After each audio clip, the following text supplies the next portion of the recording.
जय हिंद दोस्तों। आज हम लोग सीखेंगे प्रश्नावली 3.3 का पहला प्रश्न। अब देखिए, जैसे प्रश्न 1 दिया है, निम्न रैखिक समीकरण युग्म को प्रतिस्थापन विधि से हल कीजिए। अब देखिए, यहाँ पे क्वेश्चन दे दिया है x + y = 14, x - y = 4। अब हम इसको प्रतिस्थापन विधि से हल करेंगे। अब देखिए, सबसे पहले इन दोनों को समीकरण 1, 2 मान लेना है। जैसे यहाँ पे दर्शाया है x + y = 14। अब इसको समीकरण 1 मान लेते हैं। वैसे ही x - y = 4 दिया है, तो यहाँ से क्वेश्चन लिखिएगा x - y = 4। इसको समीकरण 2 मान लीजिएगा।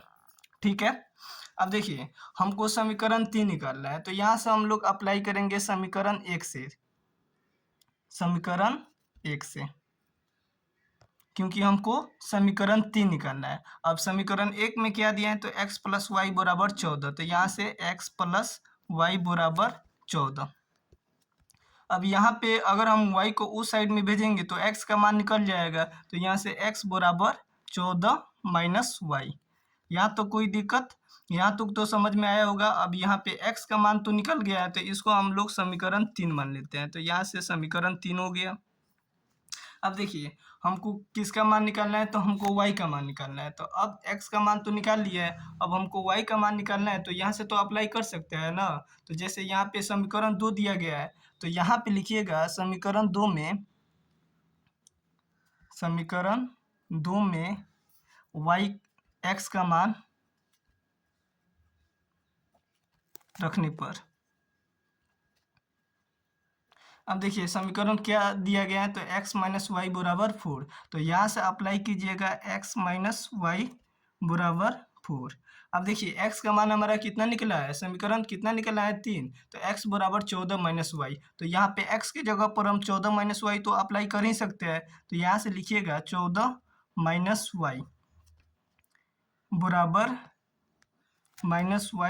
4। अब एक बात बताइए, -y कितना होता है, तो -2y होता है। तो इसको ऐसे नहीं लिख सकते हैं 14 - 2y = 4। यहाँ तो कोई दिक्कत। अब देखिए, अगर हम -2y को इस साइड भेज देते हैं और 4 को इस साइड ला देते हैं, तब हो जाएगा हल। तो यहाँ से क्या कीजिएगा, 14 - 4 = 2y।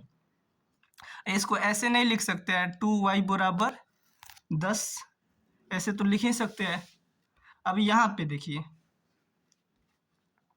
अब y का मान हमको निकालना है, तो यहाँ पे मल्टीप्लाई दिया है, जब यहाँ पे गुना है इसका मतलब होता है गुना, तो इधर आगे क्या हो जाएगा, तो भागा हो जाएगा। तो यहाँ से y = 10/2। इसको काटेंगे तो कितना आएगा, 5 आएगा। तो y का मान कितना निकल गया, तो 5। तो यहाँ से y का मान जब निकल गया, अब हमको किसका मान निकालना है, तो x का मान निकालना है। अब यहाँ से देखिए, समीकरण 2 में रखे हैं तो हमारा y का मान निकला है। अगर हम समीकरण 3 में अप्लाई करते हैं तो हमारा x का मान भी निकल जाएगा। तो यहाँ से x बराबर कितना दिया है, 14 - y। तो यहाँ पे लिखिएगा समीकरण 3 में y का मान रखने पर। समीकरण 3 में y का मान रखने पर। अब देखिए, समीकरण कितना 3 निकल गया है, x = 14 - y। तो यहाँ से क्या अप्लाई करेंगे, x = 14 - y। यहाँ पे 14 लिखेंगे, y का मान कितना है, 5 है, तो यहाँ से -5 कर देंगे।